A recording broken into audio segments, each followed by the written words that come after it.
हाँ तो बच्चों हम लोग जो है कार्बन एंड इट्स कंपाउंड पढ़ा था, उसमें जो है कुछ टॉपिक्स रह गए थे। कुछ में जैसे कि केमिकल प्रॉपर्टीज बच गए थे, और कुछ कंपाउंड्स के बारे में जैसे इथेनॉल और इथेनोइक एसिड के बारे में हम लोग देख लेंगे। उसके बाद लास्ट टॉपिक रहेगा सोप एंड डिटर्जेंट, जो आज हम लोग कवर करने वाले हैं। तो पहले जो हम लोग शुरू करने वाले हैं केमिकल प्रॉपर्टीज के बारे में। केमिकल प्रॉपर्टीज में हम लोग सबसे पहला रिएक्शन पढ़ेंगे कंबशन रिएक्शन। Combustion reaction. दूसरा जो हम लोग पढ़ने वाले हैं वो पढ़ेंगे एडिशन रिएक्शन।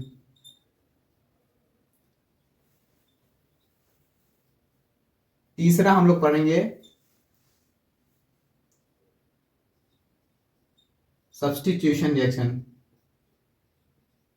और तीसरा पढ़ेंगे क्या, ऑक्सीडेशन रिएक्शन। सॉरी, चौथा लास्ट वन जो पढ़ेंगे हम लोग ऑक्सीडेशन रिएक्शन। ये चारों रिएक्शन को हम लोग केमिकल प्रॉपर्टीज में देखने वाले हैं। इसके बाद हम लोग कुछ दो कंपाउंड्स हैं कार्बन एंड कंपाउंड में, इथेनॉल और इथेनोइक एसिड की बात कर लेंगे। ठीक है, तो कंबशन रिएक्शन में जो है, कंबशन बेसिकली बोला जाता है बर्निंग ऑफ फ्यूल को। कंबशन क्या है, burning of fuel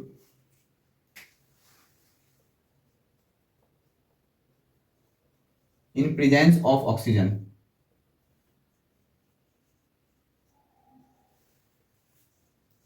to produce CO2, H2O, heat and light. और हीट और लाइट के फॉर्म में जो है एनर्जी मिलती है हमें। ठीक है, एक्सोथर्मिक रिएक्शन है बेसिकली। तो कार्बन डाइऑक्साइड और वाटर मुझे मिलता है, और हीट एंड लाइट के फॉर्म में एनर्जी दिखने को मिलेगी। जैसे एग्जांपल में हमें कार्बन का ऑक्सीडेशन करवाऊं, सॉरी कार्बन का कॉम्बिनेशन करवाऊं, ऑक्सीडेशन भी है, तो आपको मिल जाएगा CO2, हीट एंड लाइट।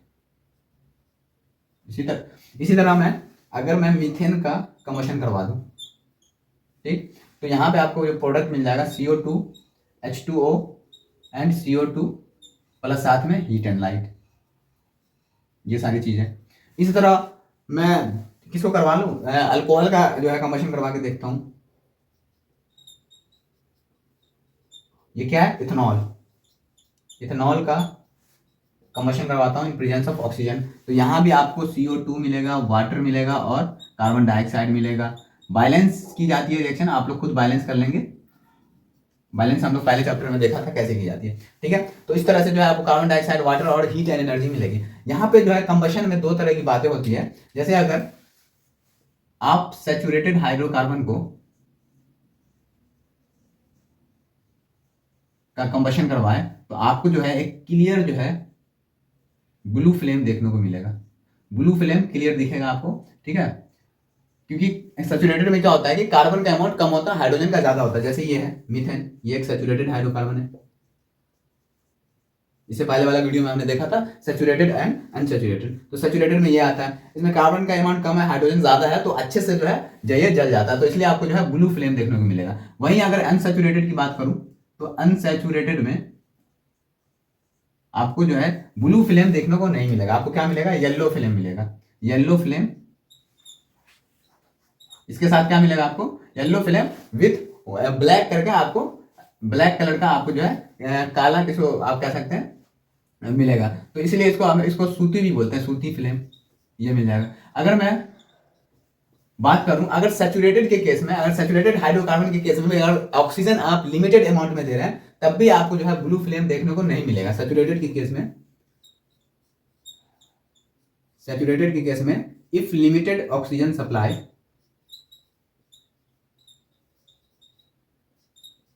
ठीक है, तब भी आपको जो है ब्लू फ्लेम नहीं मिलेगा, आपको येलो फ्लेम मिलेगा। ये सारी चीजें। तो ये कंबशन रिएक्शन है, जिसमें कंबशन बोलते हैं burning of fuel in presence of oxygen. इसमें आपको कार्बन डाइऑक्साइड प्रोडक्ट देखने को मिलेगा, वाटर देखने को मिलेगा, और हीट और लाइट के फॉर्म में एनर्जी मिलेगा। अगर आप सैचुरेटेड हाइड्रोकार्बन को बर्न कर रहे हैं तो आपको ब्लू फ्लेम जो है देखने को मिल जाएगा। अनसैचुरेटेड को आप लोग बर्न कर रहे हैं हम लोग, तो येलो फ्लेम जो है आपको मिलेगा। इसे हम लोग सूती फ्लेम भी कहेंगे, क्योंकि इसमें जो है येलो फ्लेम में क्या होता है, आपको साथ में काला काला भी मिलेगा। काला वो जो, अगर आप जैसे मान लो कैंडल को जलाते हैं तो आपको उसके साथ लाइट के साथ क्या मिलता है, आपको काला काला भी उसको देखना है। अगर किसी के साथ रख देंगे तो वो उसको काला कर देगा। तो इसमें ये चीज है। तो सैचुरेटेड हाइड्रोकार्बन के अंदर में क्या होता है कि हम लोग अनसैचुरेटेड में क्या होता है कि लाइट आपको ज्यादा मिलेगा, light in compare of heat. Heat और लाइट में लाइट आपको ज्यादा मिलेगा। अगर सैचुरेटेड को बर्न कर रहे हैं तो क्या होगा, आपको हीट ज्यादा मिलेगा, लाइट कम मिलेगा। तो आप अगर हीट के लिए प्रोड्यूस करवा रहे हैं तो आप जो है सैचुरेटेड हाइड्रोकार्बन को बर्न करवाइए, कंबशन करवाइए, और अगर आपको लाइट चाहिए तो आप अनसैचुरेटेड हाइड्रोकार्बन को जो है का कॉम्बिनेशन करवाइए। तो ये थी कॉम्बिनेशन रिएक्शन। आगे बात करेंगे एडिशन रिएक्शन के बारे में, आप इसे अच्छे से पहले नोट कर लें, ठीक है। Addition of two molecules to combine, addition of two molecules combine to form a new product। तो एडिशन रिएक्शन में क्या है, तो एडिशन रिएक्शन कई टाइप्स के हो सकते हैं। हम लोग यहाँ पे बात करेंगे हाइड्रोजिनेशन रिएक्शन के। हाइड्रोजिनेशन रिएक्शन भी एक टाइप का एडिशन रिएक्शन है, हाइड्रोजिनेशन रिएक्शन। हाइड्रोजिनेशन रिएक्शन में नाम में क्या है, हाइड्रोजिनेशन, तो क्या है, एडिशन ऑफ हाइड्रोजन, हाइड्रोजन का ऐड करना हाइड्रोजिनेशन रिएक्शन कहलाता है। जैसे एग्जांपल के तौर पे अगर मैं क्या करूं, इथीन को C2H4, इथीन का हाइड्रोजन के साथ रिएक्शन करवा दूं तो हाइड्रोजन का एडिशन हो गया, इसलिए क्या कहेंगे इसे, एडिशन रिएक्शन। और हाइड्रोजन का एडिशन ऐसे ही रिएक्शन नहीं होगा, बहुत स्लो रिएक्शन है, ऑलमोस्ट नहीं के बराबर है। तो इसलिए हम लोग इस रिएक्शन में कुछ कैटलिस्ट को ऐड कर सकते हैं, निकल हो या पैलेडियम हो या प्लेटिनम ऐड कर सकते हैं एज ए कैटलिस्ट। कैटलिस्ट क्या करता है, रिएक्शन का रेट ऑफ रिएक्शन को इंक्रीज कर देता है, ठीक है। ये खुद पार्टिसिपेट नहीं करता रिएक्शन के अंदर में, बट रिएक्शन के रेट को अफेक्ट कर देता है, ठीक है। तो यहाँ पे कैसे, जैसे मान लो ये इथेन है, क्या है, इथीन है,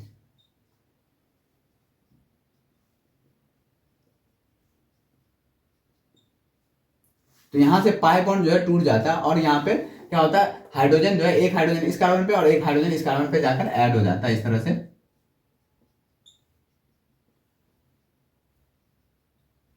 तो इसको बोलेंगे hydrogenation reaction, addition of hydrogen हुआ यहाँ पर, ठीक है। तो ये था इथीन और यहां पे बन गया इथेन। इथीन क्या है, अनसैचुरेटेड हाइड्रोकार्बन है, अनसैचुरेटेड हाइड्रोकार्बन है, और इथेन क्या है, एक सैचुरेटेड हाइड्रोकार्बन है, ये चीज है। तो हाइड्रोजिनेशन रिएक्शन में क्या हुआ, बेसिकली अनसैचुरेटेड हाइड्रोकार्बन सैचुरेटेड में बदल जाता है। जैसे अगर मैं इथाइन का एग्जांपल दे दूं आपको, इथाइन का हाइड्रोजिनेशन करवा दिए कैटलिस्ट के साथ, ठीक है, तो ये बना देगा, ये इथाइन है, तो यहां से एक बॉन्ड, एक पाई बॉन्ड टूटेगा और हाइड्रोजन ऐड हो जाएगा, क्या बन जाएगा, CH2 इथीन बन जाएगा, ठीक है, सेम रिएक्शन। अगर फिर ये इथीन का हम लोग हाइड्रोजिनेशन करवाए अगर, तो यहां पे आपको मिल जाएगा CH3 इथेन। तो ये चीज है। तो अगर मैं इथाइन के अंदर में, ये क्या है, इथाइन, ठीक है, ये भी एक अनसैचुरेटेड है, अनसैचुरेटेड हाइड्रोकार्बन है। अनसैचुरेटेड हाइड्रोकार्बन में क्या था, एक अल्कीन और अल्काइन आता था, और सैचुरेटेड वाला में अल्केन आता था। तो हमने इथाइन का हाइड्रोजनेशन करवाया कैटलिस्ट के प्रेजेंस में, क्या बना दिया, इथीन, और इथीन का करवाएंगे तो क्या बन जाएगा, इथेन बन जाएगा। तो ये थी एडिशन रिएक्शन। अब हम लोग अगला रिएक्शन देखते हैं, सब्स्टिट्यूशन रिएक्शन के बारे में, आप लोग इसे नोट कर ले जब तक। तो अगला रिएक्शन रहेगा सब्स्टिट्यूशन रिएक्शन। सब्स्टिट्यूशन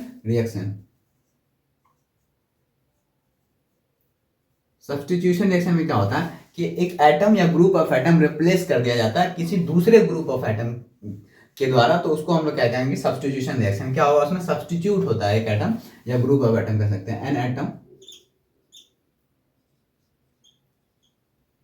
और ग्रुप ऑफ एटम सब्स्टिट्यूट और कह सकते हैं replace other group of atom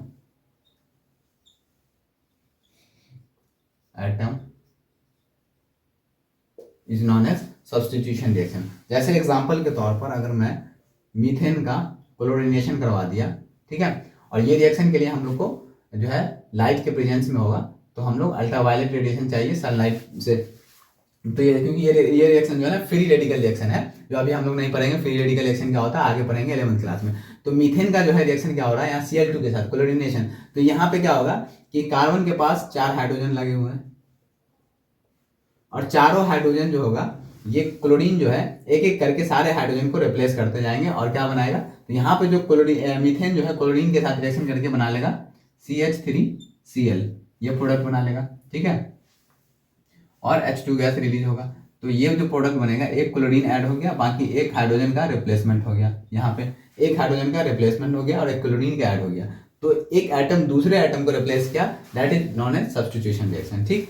अगर मैं इसको फिर से अगर मैं मान लो कि एक फिर से रिएक्शन करवा दिया क्लोरीन के साथ CH3Cl प्लस क्लोरीन, ठीक, तो क्या होगा, आपको यहां से फिर से एक हाइड्रोजन रिप्लेस हो जाएगा और क्या बनाएगा CH2Cl2, ये बन जाएगा। इसी तरह ये चलता रहेगा CH2Cl2, अभी भी इसके पास 2 हाइड्रोजन है, अभी भी जो है ये एक हाइड्रोजन को रिप्लेस कर सकता है और क्या बनाएगा CHCl3 बना देगा, ठीक है, एक हाइड्रोजन और रिप्लेस हो गया, क्या बन गया CHCl3, इसको बोलते हैं क्लोरोफॉर्म, है ना। और अगर मैं ये फेमस कंपाउंड है जो क्या करता है, बेहोश करने के लिए इसको सुंघाया जाता है क्लोरोफॉर्म। CHCl3 अभी भी इसके अंदर एक हाइड्रोजन है, अभी भी इसको रिप्लेस कर सकते हैं, CHCl3 को फिर से क्लोरीनेशन करवा दें तो एक हाइड्रोजन बचे, ये भी जो है यहां से हट जाएगा, क्या बन जाएगा CCl4, 4 क्लोरीन आकर ऐड हो गया। अब यहाँ पे आपको एक भी हाइड्रोजन नहीं है, इसका नाम क्या है, कार्बन टेट्राक्लोराइड, टेट्राक्लोराइड। तो ये है सब्स्टिट्यूशन रिएक्शन। आपने देखा क्या कि एक हाइड्रोजन को क्या किया, क्लोरीन रिप्लेस कर दिया, this replacement is known as substitution reaction. इसी तरह रिप्लेसमेंट होता रहा, लास्ट में क्या बच गया CCl4, जिसको हम लोग क्या बोलेंगे, कार्बन टेट्राक्लोराइड। तो ये थी सब्स्टिट्यूशन रिएक्शन। अगला रिएक्शन आएगा ऑक्सीडेशन रिएक्शन, इसे आप लोग नोट कर लें। अगला रिएक्शन क्या है, अगला रिएक्शन है ऑक्सीडेशन रिएक्शन, ऑक्सीडेशन रिएक्शन। अगर यहाँ पे मैं ऑक्सीडेशन रिएक्शन क्या है, यहाँ पे किसका ऑक्सीडेशन करने वाला हूँ, ऑक्सीडेशन करने वाला हूँ इथेनॉल का। इथेनॉल का अगर ऑक्सीडेशन करेंगे आप, तो यहाँ पे आपको इसको ऑक्सीडेशन करने के लिए आपको कुछ ऑक्सीडाइजिंग एजेंट लेना पड़ेगा। जैसे आप यहाँ पे हमने ले लिया अल्कालीन KMnO4, पोटासियम परमैंगनेट, ठीक है, ये एक ऑक्सीडाइजिंग एजेंट है अल्कालीन KMnO4। या आप जो है ये भी ले सकते हैं, क्या, एसिडिफाइड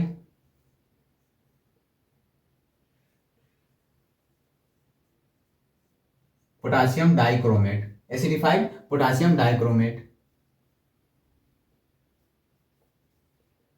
ये भी ले सकते हैं आप एज ए ऑक्सीडाइजिंग एजेंट। ये क्या करता है कि इथेनॉल का, ये क्या है, अल्कोहल है, OH कंटेनिंग कंपाउंड होता है तो क्या बोलते हैं, अल्कोहल, अल्कोहलिक कंपाउंड है। इसका एक्चुअल नाम क्या है, इथेनॉल है, क्योंकि 2 कार्बन से लगे हुए हैं तो इथेनॉल। इथेनॉल इसका क्या करेगा, ये ऑक्सीडाइज कर देगा, ऑक्सीडाइज करके क्या बनाएगा, एथेनोइक एसिड बना देगा, CH3C11OH, इथेनोइक एसिड बना देगा, ठीक है, ये कंपाउंड बनेगा। कार्बोक्सिलिक एसिड का ग्रुप, कार्बोक्सिलिक एसिड की ग्रुप ऐड जो है इसमें ऐड हो जाएगा।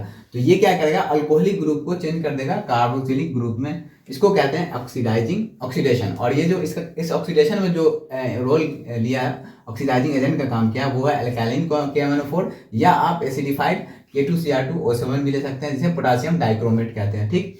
अब यहाँ पे जो है ये तो थी, ठीक है, इथेनॉल का जो है हम लोग डायरेक्ट ऑक्सीडेशन करवा दिए, किसके अंदर, इथेनोइक एसिड के अंदर में। अगर यहाँ पे ऑक्सीडाइजिंग एजेंट आप ये ऑक्सीडाइजिंग एजेंट ना लेकर आप माइल्ड ऑक्सीडाइजिंग एजेंट लिए, जो जैसे मान लो CH3 इथेनॉल का एक माइल्ड ऑक्सीडाइजिंग एजेंट लिए, जैसे मान लो CrO3 क्रोमियम एनहाइड्राइड, ये जो है एक माइल्ड ऑक्सीडाइजिंग एजेंट है।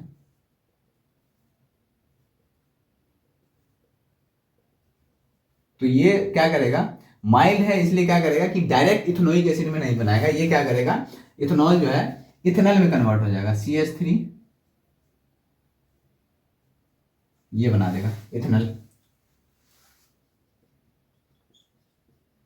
ये अब इस बार क्या हुआ, अल्कोहलिक ग्रुप किस में कन्वर्ट हो गया, एल्डिहाइडिक ग्रुप में, इथेनॉल बना दिया। तो यहाँ पे दो तरह की बात है, if you are taking as oxidising agent क्या एल्काइलिन KMnO4 या एसिडिफाइड K2Cr2O7 ले रहे हैं, तो ये डायरेक्ट जो है अल्कोहल से कार्बोक्सिलिक एसिड में कन्वर्ट कर देगा, ऑक्सीडेशन करवा के अल्कोहल का ऑक्सीडेशन कार्बोक्सिलिक एसिड में हो जाएगा, ठीक है। और अगर आप माइल्ड ऑक्सीडाइजिंग एजेंट ले रहे हैं जैसे क्रोमियम एनहाइड्राइड है, तो ये क्या करेगा, डायरेक्ट ऑक्सीडाइज इसमें नहीं करेगा कार्बोक्सिलिक एसिड में, ये किस में बदल देगा, इथेनॉल में बदल देगा, सॉरी इथेनॉल में बदल देगा, इथेनॉल को इथेनॉल में बदल देगा, एल्डिहाइडिक ग्रुप में बदल देगा। और फिर से आप इसका जो है ऑक्सीडेशन करवाए, तब ये जाकर जो है कार्बोक्सिलिक एसिड में बदल जाएगा। अगर फिर से आप इसका जो ऑक्सीडेशन करवाए, तो ये तब जाकर बदल जाएगा किसमें, CH3 C++OOH, ये है, तब जाके जो है आपको मिलेगा इथेनोइक एसिड। तो ये है एक ऑक्सीडेशन रिएक्शन। इसमें आप एज ए ऑक्सीडाइजिंग एजेंट में ले सकते हैं पोटासियम परमैंगनेट भी ले सकते हैं या पोटासियम डाइक्रोमेट भी ले सकते हैं, ठीक है। ये थी। अब हम लोग जो बात करेंगे इसमें मेनली कंपाउंड के बारे में बात करेंगे, कार्बन कंपाउंड के बारे में, जिसमें दो इंपॉर्टेंट कंपाउंड है, एक इथेनॉल और दूसरा इथेनोइक एसिड। इसकी हम लोग कुछ प्रॉपर्टीज की बात करेंगे जो हमारे सिलेबस के अंदर में है, आप इसे पहले अच्छे से नोट कर लें। तो हम लोग बात करेंगे दो कंपाउंड्स है कार्बन रिच कंपाउंड में, इथेनॉल और इथेनोइक एसिड के बारे में। तो सबसे पहले इथेनॉल की बात करें अगर, तो पहले इसकी कुछ प्रॉपर्टीज की बात कर लें। इथेनॉल जो है एक कलरलेस लिक्विड है ना। इसके पास जो है एक प्लीजेंट स्मेल भी है, विथ प्लीजेंट स्मेल। आप इसे अगर स्मेल करेंगे तो बहुत सूंघेंगे तो आपको बहुत ही अच्छा फील होगा, जो है ना, प्लीजेंट स्मेल देता है। दूसरा पॉइंट जो है आपको यहाँ पे इसकी बॉइलिंग पॉइंट की बात करें तो लो बॉइलिंग पॉइंट कितना है इसके पास, 351 केल्विन, ये याद रखेंगे boiling point. Soluble in water है, वाटर में घुल जाता है। दूसरी चौथा प्रॉपर्टी जो है आपको क्या है, ये न्यूट्रल बिहेव करता है। इथेनॉल जो है न्यूट्रल है, इसलिए आपको लिटमस पे नो चेंज शो करेगा, no change in litmus, litmus पे आपको कोई चेंजिंग दिखने को नहीं मिलेगा। अगर इसके यूजेस की बात करें तो ये एज ए एंटी फ्रीज भी यूज होता है, कहाँ, व्हीकल वगैरह में यूज करते हैं, व्हीकल वगैरह के रेडिएटर में यूज करते हैं। यूजेस की अगर मैं बात करूं, as antifreeze in radiator of vehicle, है ना, वो फ्रीज नहीं होने देता, कहाँ, जनरली कोल्डर कंट्री में। ये एज ए सॉल्वेंट भी यूज होता है, कहाँ, as a solvent to prepare paint, medicine, ये सब बनाने में जो है इसको एज ए सॉल्वेंट भी यूज करते हैं, to as a solvent to prepare paint, medicine, है ना, या टिंक्चर ऑफ आयोडीन कह सकते हो, यहां भी इसे यूज किया जाता है। टिंक्चर ऑफ आयोडीन बोलते हैं, आयोडीन का इथेनॉल के साथ सॉल्यूशन को क्या बोलेंगे, टिंक्चर ऑफ आयोडीन। आयोडीन को अगर आप इथेनॉल के साथ मिलाएंगे, इथेनॉल और वाटर के साथ, तो ये एज ए एंटीसेप्टिक काम करता है। आप इसे वॉन्ड वगैरह या कटे हुए चीज पे लगाएंगे तो सही हो जाएगा, एंटीसेप्टिक का काम करता है। तो ये थी। अब मैं बात करूं, ये तो थी कुछ प्रॉपर्टीज के बारे में। अब इथेनॉल का रिएक्शन की बात करें तो इथेनॉल जो है मेटल के साथ रिएक्ट करता है। सबसे पहले तो इथेनॉल मेटल के साथ रिएक्ट करके क्या बनाता है, CH3 CH2OH प्लस सोडियम के साथ अगर रिएक्शन देखूं तो ये सोडियम के साथ रिएक्ट करके क्या बनाता है, इथॉक्साइड बना लेता है, CH3 CH2O- Na+, इथॉक्साइड बना देता है और यहाँ पे हाइड्रोजन गैस रिलीज हो जाएगा। तो ये चीज है। इथॉक्साइड बेसिकली बोलते हैं कि अगर अल्कोहल में से आप एक हाइड्रोजन निकाल देंगे तो वो बन जाएगा क्या, अल्कोक्साइड। इसी तरह इथेनॉल में से अगर एक हाइड्रोजन निकाल दिए तो क्या बनेगा, इथॉक्साइड। क्या है ये, सोडियम इथॉक्साइड, सोडियम इथॉक्साइड, ठीक है। अगर जैसे मैंने ये कह रहा था कि अल्कोहल है, जैसे मान लो मीथेन, मिथेनॉल, CH4OH, इसमें से एक हाइड्रोजन निकाल दिया तो क्या बन जाएगा, CH4O-, ये बन गया, ठीक है, सॉरी CH3OH, तो CH3O- बन जाएगा। तो इसी को बोलेंगे मिथॉक्साइड। मिथेनॉल था, मिथेनॉल में से एक हाइड्रोजन निकाल दिया तो क्या बना, मिथॉक्साइड। इसी तरह इथेनॉल में से अगर आप निकाल दें CH3CH2OH, इथेनॉल में से अगर एक हाइड्रोजन आप निकाल दें तो ये बन जाएगा CH3CH2O-, ठीक है। तो इसे बोलेंगे इथॉक्साइड। इथेनॉल था, एक हाइड्रोजन निकाल दिया तो बोलेंगे इथॉक्साइड। हाइड्रोजन से अल्कोहल से एक हाइड्रोजन निकालना इज अल्कोक्साइड। चाहे वो मिथनॉल हो, मिथनॉल होगा तो मिथोक्साइड, इथेनॉल होगा तो इथोक्साइड, प्रोपेनॉल होगा तो प्रोपॉक्साइड, इसी तरह से ऑक्साइड लगाते जाएंगे। ये रिएक्शन जो है बेसिकली टेस्ट की जाती है, इथेनॉल की टेस्टिंग के लिए यूज करते हैं कि कैसे यहाँ पे हाइड्रोजन गैस निकलता है तो एज ए पॉप साइंट। अगर पॉप साइंट जो है आपको सुनने को मिल रहा है तो समझ में आ जाएगा कि वहां पे इथेनॉल का जो है प्रेजेंट है। यहाँ पे लिख दें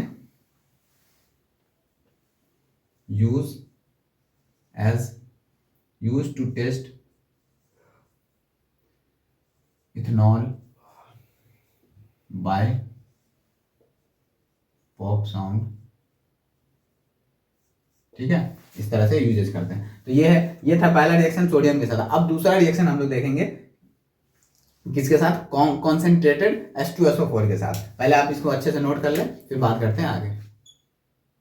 CH2OH इथेनॉल का reaction,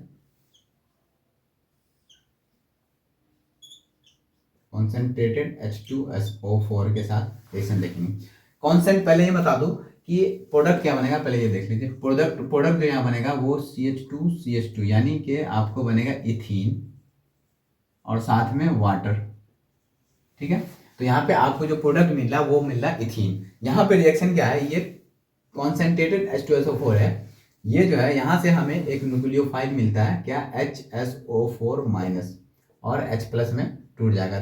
this nucleophile HSO4- is a strong nucleophile.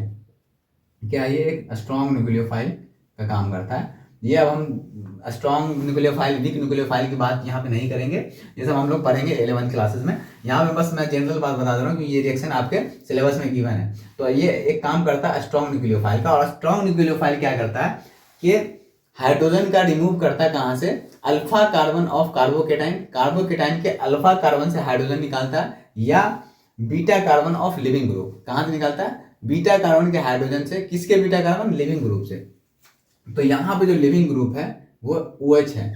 OH जैसे पहले मैं बता देता हूँ, CH3 CH2 CH3 CH2 और OH लगे हुए हैं। तो यहाँ पे जो लिविंग ग्रुप है वो है अल्कोहल OH। तो ये लिविंग ग्रुप है, तो इसका जो बीटा कार्बन होगा ये होगा अल्फा कार्बन और ये होगा बीटा कार्बन। तो बीटा कार्बन मतलब इस कार्बन के का कोई एक हाइड्रोजन निकाल देगा। ये हाइड्रोजन चाहे ये हाइड्रोजन या ये हाइड्रोजन का रिमूवल करता है ये स्ट्रॉन्ग न्यूक्लियोफाइल, ठीक है। या अगर हम लोग दूसरे लैंग्वेज में क्या कहेंगे कि कार्बोकेटाइन के जो है अल्फा कार्बन से हाइड्रोजन निकालता है। तो कार्बो जैसे ये हाइड्रोजन अगर यहाँ से भागेगा तो यहाँ पे क्या बनेगा आपको, CH हाइड्रोजन यहाँ से भागेगा तो OH- बन के निकलेगा, ठीक है। और यहाँ पे इस कार्बन पे प्लस आ जाएगा। ये जो बॉन्ड टूटेगा तो OH पे माइनस आ जाएगा और कार्बन पे प्लस आ जाएगा। तो ये बन गया कार्बोकेटाइन। तो कार्बोकेटाइन के अल्फा कार्बन, कार्बोकेटाइन के लिए ये कार्बन अल्फा हो जाएगा, फिर अल्फा कार्बन, और इसका हाइड्रोजन निकालेगा। तो दोनों के लिए बात एक ही हुआ, दोनों डायरेक्शन में बात एक ही बात निकल के आया कि कुल मिला के स्ट्रॉन्ग न्यूक्लियोफाइल इस कार्बन का हाइड्रोजन निकालेगा, चाहिए हाइड्रोजन चाहिए हाइड्रोजन चाहिए हाइड्रोजन, और हाइड्रोजन निकाल के यहाँ से यहाँ पे जो है डबल बॉन्ड बन जाता है और डबल बॉन्ड बन के ये बना देगा इथीन, ठीक है। ये और वाटर साइड में आपको वाटर मिल जाएगा, ठीक है। ये OH जो है OH- इसके यहाँ से एक हाइड्रोजन निकल के आएगा मान लीजिए, तो ये OH- H के साथ रिएक्ट करके बना देगा वाटर। तो साथ में आपको एक वाटर भी मिलेगा। तो ये थी इथेनॉल का रिएक्शन कॉन्सेंट्रेटेड H2SO4 के साथ, ठीक है। अब हम लोग जो है अगला कंपाउंड के बारे में बात करेंगे, क्या होगा वो, इथेनोइक एसिड।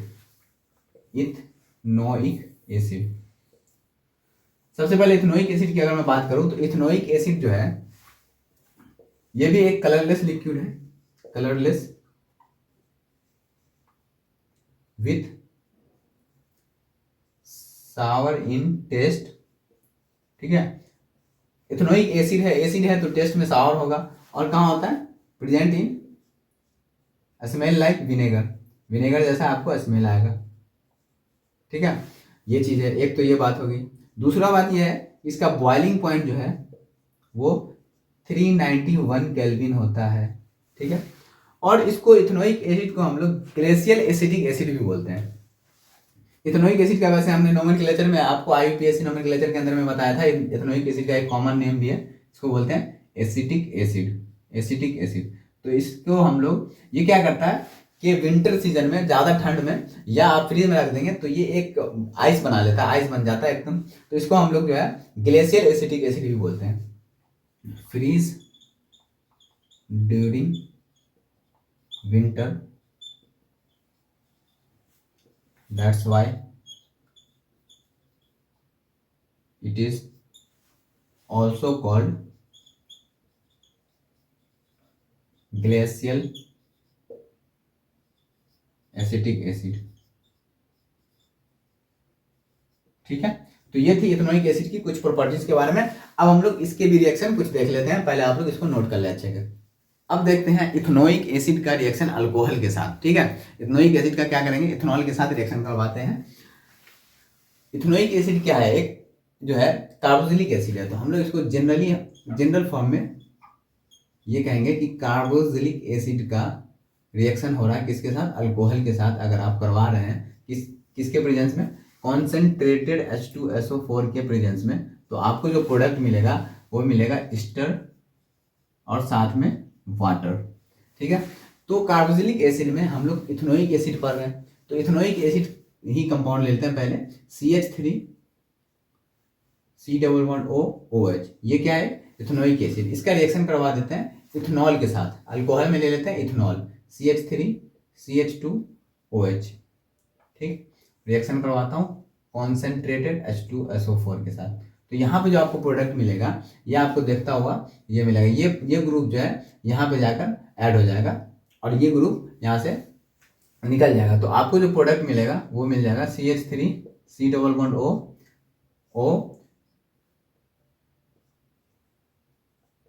और ये क्या है, ईस्टर है, हमने पढ़ा था IUPAC में। इसका नाम क्या है, इथाइल है ना। तो इसका पूरा नाम लिखेंगे इथाइल मिथेनोएट, इथाइल मिथेनोएट, ये नाम लिखेंगे। ये क्या है, एक ईस्टर है। तो हम लोग क्या किए, पहले इथेनोइक एसिड का रिएक्शन इथेनॉल के साथ करवा दिए, किसके प्रेजेंस में, कॉन्सेंट्रेटेड H2SO4 के प्रेजेंस में। तो क्या बना, हमें एक ईस्टर मिलता और साथ में आपको वाटर मिलेगा H2O। ठीक है, और कौन सा मिला, इथाइल मिथेनोएट मिल गया। इसी इथाइल मिथेनोएट का अगर हम किसके साथ रिएक्शन करवाऊं, बेस के साथ रिएक्शन करवा देते हैं, CH3 C++O CH2CH3। इसका रिएक्शन अगर बेस के साथ रिएक्शन करवा दिए NaOH के साथ, तो प्रोडक्ट जो हमें यहाँ पे मिलता है वो मिल जाएगा CH3 C++O Na+ और साथ में यहाँ से क्या होगा कि Na+ और OH- मिलता है। ठीक है, ये NO+ यहाँ पर आकर अटैच हो जाएगा और ये ग्रुप निकल जाएगा। तो साथ में आपको मिलेगा अल्कोहल CH3 CH2OH, ये आपको मिल जाएगा।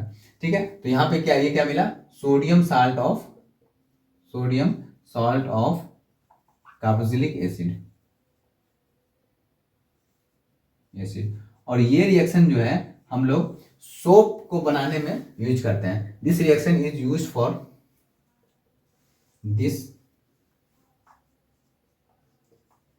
this reaction is used for preparation of soap को बनाने में हम लोग यूज करते हैं, इसलिए इसे हम लोग कहते हैं सैपोनिफिकेशन। ठीक है, तो यहाँ पे ये वाला जो रिएक्शन हम लोग देख रहे हैं दूसरा वाला, इसमें क्या बन रहा है, आपको sodium salt of carboxylic acid बन रहा है। ये क्या है, एक टाइप का सोप है। हम लोग सोप और डिटर्जेंट पे अच्छे से पढ़ेंगे। तो इस रिएक्शन को हम लोग कहाँ यूज करते हैं, सोप के फॉर्मेशन में यूज करते हैं, इसलिए हम लोग इसको क्या कहें, सैपोनिफिकेशन। पहला जो रिएक्शन था इसमें हम लोग प्रोडक्ट में क्या देखने को मिला, ईस्टर देखने को मिलता है। ठीक है, इस रिएक्शन में ईस्टर देखने को मिला। और यहाँ पे क्या मिला, हम लोग जब इथेनोइक एसिड को रिएक्ट करवाए इथेनॉल के साथ तो मिला क्या, इथाइल मिथेनोएट। ठीक है, मैं रिएक्शन मैकेनिज्म को अच्छे से नहीं बता रहा हूँ, बस आप अच्छे से प्रोडक्ट याद कर लें, ये सब आप लोग 11th में सीख लेंगे। ठीक है, तो यहाँ पे जो आपको प्रोडक्ट मिला इथाइल मिथेनोएट मिला। तो इथाइल मिथनोएट मिला, ये एक ईस्टर है, तो इसलिए इस रिएक्शन को हम लोग कहेंगे एस्टरिफिकेशन। ठीक है, रिएक्शन करवाने सीखने के लिए आपको बहुत सारी चीज पहले सीखना पड़ेगा, जीओसी वगैरह, तो उस पर अभी नहीं जाए। तो रिएक्शन हम लोग देख लिए, पहला रिएक्शन था एस्टरिफिकेशन, दूसरा था सैपोनिफिकेशन। अगला रिएक्शन जो है किसके साथ है, बेस के साथ, कार्बोनेट के साथ और मेटल बाइकार्बोनेट के साथ करवाएंगे। किसका, इथेनोइक एसिड का reaction with base carbonate and metal carbonate, इन तीनों के साथ क्या प्रोडक्ट बनाता है ये देखेंगे हम लोग। ठीक है, तो सबसे पहले रिएक्शन क्या किसके साथ करवाते हैं, बेस के साथ करवा कर देखते हैं। CH3 इथेनोइक एसिड का रिएक्शन, कोई बेस ले लेता हूं मैं, सोडियम हाइड्रोक्साइड। ठीक है, इसमें जो प्रोडक्ट बनेगा ये क्या करेगा, जो है सोडियम है, मेटल कैटाइन है, ये क्या करेगा, एसिडिक हाइड्रोजन को भगा देगा यहाँ से। तो क्या प्रोडक्ट बनेगा, CH3 C++O Na+, ये प्रोडक्ट बनेगा और साथ में आपको वाटर रिलीज होगा। यहाँ से जो OH मिला है, OH-, यहाँ से ये H से मिलकर वाटर बना लेगा। तो यहाँ पे आपको मिल गया क्या, sodium salt of carboxylic acid. दूसरा रिएक्शन देखते हैं किसके साथ, कार्बोनेट के साथ देखते हैं। CH3 कार्बोनेट क्या है, Na2CO3, सोडियम कार्बोनेट ले लेते हैं। प्रोडक्ट आपको यहाँ पर सेम मिलेगा, लेकिन साथ में आपको इस बार कार्बन डाइऑक्साइड भी मिलेगा वाटर के साथ। तो CH3 C++O ये प्रोडक्ट मिलेगा। ठीक है, साथ में वाटर मिलेगा और साथ में CO2 भी मिलेगा यहाँ पे, क्योंकि कार्बोनेट है। तो ये थी किसके साथ रिएक्शन, कार्बोनेट के साथ। मेटल बाइकार्बोनेट के साथ भी वैसे ही रिएक्शन होता है, similar reaction like sodium carbonate. CH3 C++OOH का रिएक्शन किसके साथ, सोडियम बाइकार्बोनेट के साथ करवा देते हैं, NaHCO3। ठीक है, इसका रिएक्शन करवाएंगे तो इस बार भी आपको सेम प्रोडक्ट मिलेगा, CH3 C++O Na। ठीक है, साथ में वाटर और कार्बन डाइऑक्साइड भी रिलीज होगा। तो ये थी इसका इथेनोइक एसिड का रिएक्शन किसके साथ, बेस के साथ, कार्बोनेट के साथ और मेटल कार्बोनेट के साथ, मेटल बाइकार्बोनेट के साथ। ठीक है, मेटल ये बाइकार्बोनेट है,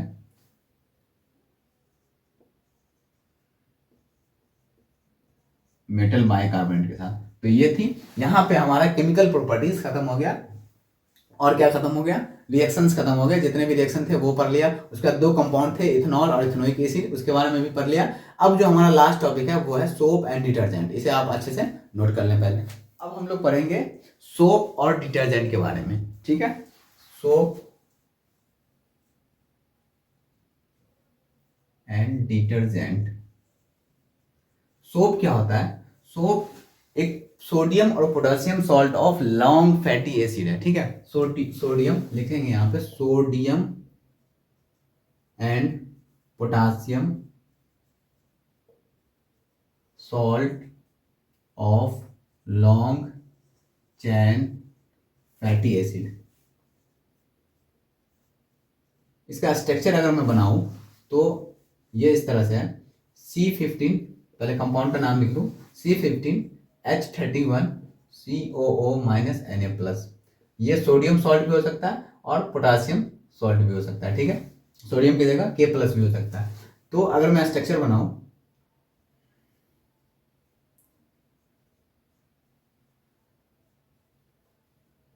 इस तरह से कार्बन की एक लॉन्ग चेन होती है। ठीक है,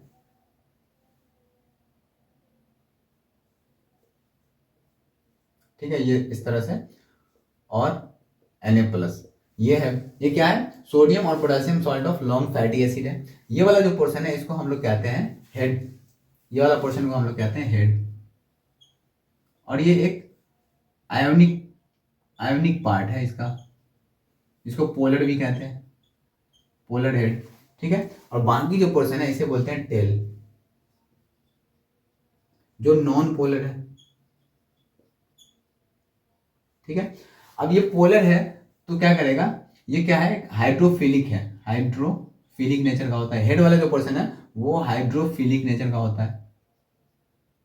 ठीक है, पानी में जाकर घुल जाएगा। हाइड्रो मीन्स क्या होता है, वाटर, फिलिक मीन्स लव, तो वाटर की तरफ जाएगा वो, क्योंकि ये पोलर है। पोलर को पोलर सॉल्वेंट को बुलाता है, नॉन पोलर को बुलाता है। तो और ये जो टेल पोर्शन है ये नॉन पोलर है, इसको हाइड्रोफोबिक भी कहते हैं, हाइड्रोफोबिक पार्ट भी कहते हैं। तो ये थी सोप के का कंपाउंड और उसके स्ट्रक्चर के बारे में। अब ये काम कैसे करता है, सोप एक्शन कैसे करता है। जैसे मान लो सपोज ये क्लॉथ है, ठीक है, इस पे ये डस्ट लगा हुआ, मान लो दिस इज अ डस्ट, और जितने भी मतलब कपड़ा पे जो गंदगी होते हैं वो आयली नेचर के होते हैं। आयली नेचर के इसलिए होते हैं कि हमारे बॉडी में क्या होता है कि स्वीट ग्लैंड से क्या होता है कि स्किन से स्वीट ग्लैंड से आइल निकलता है, आइल फ्रॉम स्किन, है ना। तो वहां से ये होता है, और ये ऑयल क्या करता है कि डस्ट वगैरह को अट्रैक्ट करता है, ठीक है, और एक गंदगी बना लेता है। तो यहाँ जो डस्ट है वो क्या है, ये जो गंदगी है ऑयली नेचर का है, और ऑयली नेचर जो है ये क्या है, एक नॉन पोलर है। तो ये क्या करता है कि वाटर के साथ जाकर नहीं खुलता है, क्योंकि वाटर क्या है, एक पोलर नेचर का है, H2O एक पोलर नेचर का है, और पोलर जो है पोलर को घुलाता है और नॉन पोलर को। तो आइल जो है वो नॉन पोलर है, वाटर के साथ नहीं घुलता है, इसलिए हमें इसको हटाने के लिए किसी एक्सटर्नल एजेंट की जरूरत पड़ती है, लाइक सोप और डिटर्जेंट वगैरह, इसलिए हम लोग यहाँ पे पढ़ रहे हैं। तो यहाँ पे क्या करता है कि सोप का ये वाला जो हेड वाला जो पोर्शन है ये क्या है, हाइड्रोफिलिक पार्ट है, तो ये वाटर की तरफ जाता है, और ये जो हाइड्रोफोबिक पार्ट है ये वाटर की तरफ नहीं जाता। तो ये क्या करता है, ये डस्ट की तरफ आता है। टेल वाला जो पोर्शन है ये सब जाकर एग्रीगेट हो जाता है किसकी तरफ, डस्ट की तरफ, इस तरह से एग्रीगेट हो जाता है डस्ट के चारों बगल, और एक मिसेल बना लेता है, इसको क्या बोलते हैं, मिसेल का फॉर्मेशन कर लेता है, ठीक है, ये चीज। और इसको जो है डस्ट को जो है अपने तरफ पकड़ के एग्रीगेट करके डस्ट को निकाल लेता है। तो इसलिए हम लोग को सोप की जरूरत पड़ती है इसको हटाने के लिए, क्योंकि क्या होता है ना कि जो गंदगी होती है वो आयल होता है, और ऑयल जो है वो वाटर का दुश्मन है, वाटर के साथ मिलता नहीं है, इसलिए हम लोग सोप की जरूरत पड़ती है। तो ये तो थी, लेकिन इसकी एक कमी क्या है कि सोप जो है वो हार्ड वाटर के अंदर में काम नहीं करता है। जैसे हार्ड वाटर के अंदर सोप नहीं काम करता, क्योंकि हार्ड वाटर में क्या होता है कि मिनरल्स प्रेजेंट होता है बहुत सारे, मैग्नीशियम एंड कैल्शियम सॉल्ट के फॉर्म में प्रेजेंट होता है हार्ड वाटर में। तो क्या करता है सोप जो है, जैसे मान लो C15H31, ये क्या करता है, जो सॉल्ट प्रेजेंट होते हैं हार्ड वाटर के अंदर में, जैसे मैग्नीशियम क्लोराइड, इसके साथ रिएक्ट कर जाता है और क्या बना लेता है,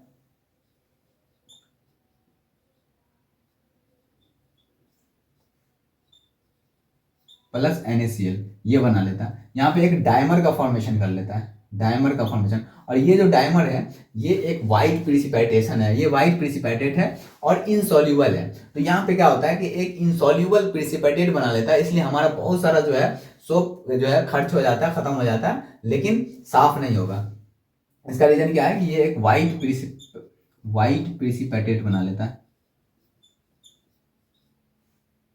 वाइट प्रिसिपिटेट, और ये क्या है, इनसॉल्यूबल इन नेचर है, इनसॉल्यूबल है, ये सॉल्यूबल नहीं है, इनसॉल्यूबल है, ठीक है। और इसी वाइट प्रिसिपिटेट इनसॉल्यूबल को हम लोग क्या कहते हैं, अस्कम कहते हैं। ये क्या करता है, ये गंदगी के साथ जाकर जो है मिल जाता है, क्या करता है, गंदगी के साथ जाके, सॉरी कपड़ा के साथ जो है, ये इनसॉल्यूबल है, क्या करता है, कपड़े के साथ जाकर चिपक जाता है, स्टिक कर जाता है, stick with cloth and interfere with cleaning action of soap, ठीक है, बात समझ में आई। ये है, यहाँ पे कहने का मतलब ये था कि सोप का जो फॉर्मूला क्या है, सोप क्या है, पहली बात सोडियम सॉल्ट या potassium salt of long chain of fatty acid है। इसका स्ट्रक्चर हमने देखा, इसका जो है केमिकल फॉर्मूला देखा हमने।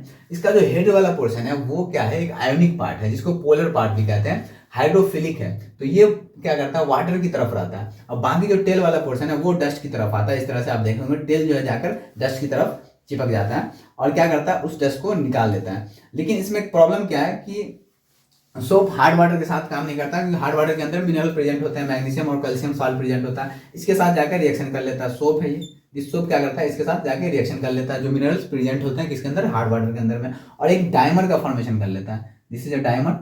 ये डायमर क्या है, एक व्हाइट प्रिसिपिटेट बना लेता है, इनसॉल्युबल है, इसलिए क्या करता है, और ये व्हाइट प्रिसिपिटेट इनसॉल्युबल को स्कम कहता है, और ये स्कम क्या है, कपड़े के साथ जाकर स्टिक कर जाता है, और स्टिक करने के बाद आप उस पर साबुन लगाते जाए, आपका साबुन बर्बाद हो जाएगा, सोप बर्बाद हो जाएगा, लेकिन साफ नहीं होगा। ये क्या करता है, सोप की क्लीनिंग एक्शन के साथ जाकर इंटरफेयर करता है। तो ये था सोप का एक्शन। अब इसी प्रॉब्लम को सॉल्व करने के लिए क्या करता है, स्कम बना लेता है हार्ड वाटर के साथ, और क्या करता है कि क्लीनिंग एक्शन, सोप के क्लीनिंग एक्शन को खराब कर देता है। इसी वजह से हम लोग जो है को क्या करता है, डिटर्जेंट की जरूरत पड़ती है। तो अब हम लोग पढ़ते हैं डिटर्जेंट के बारे में। ये सारी चीज थी सोप के बारे में, सारी बात समझ में आई होगी, आप सबको नोट कर ले अच्छे से क्लियरली। तो सोप के बारे में हम लोग ने देखा था, अब जो है डिटर्जेंट को देखते हैं। डिटर्जेंट क्या है एक्चुअली में, डिटर्जेंट क्या है, एक सोडियम सॉल्ट है। क्या सोडियम सॉल्ट है, इसका long chain of benzene sulphonic acid है। Sodium salt of long chain benzene sulphonic acid, या इसको कह सकते हैं sodium salt of long chain alkyl hydrogen sulphate, ये ठीक है।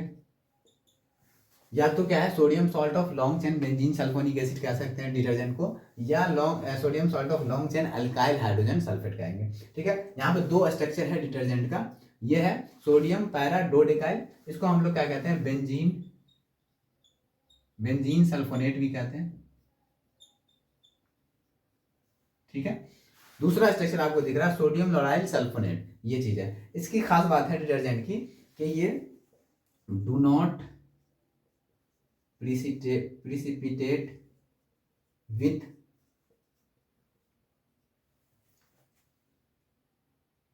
ions present in hard water, है ना।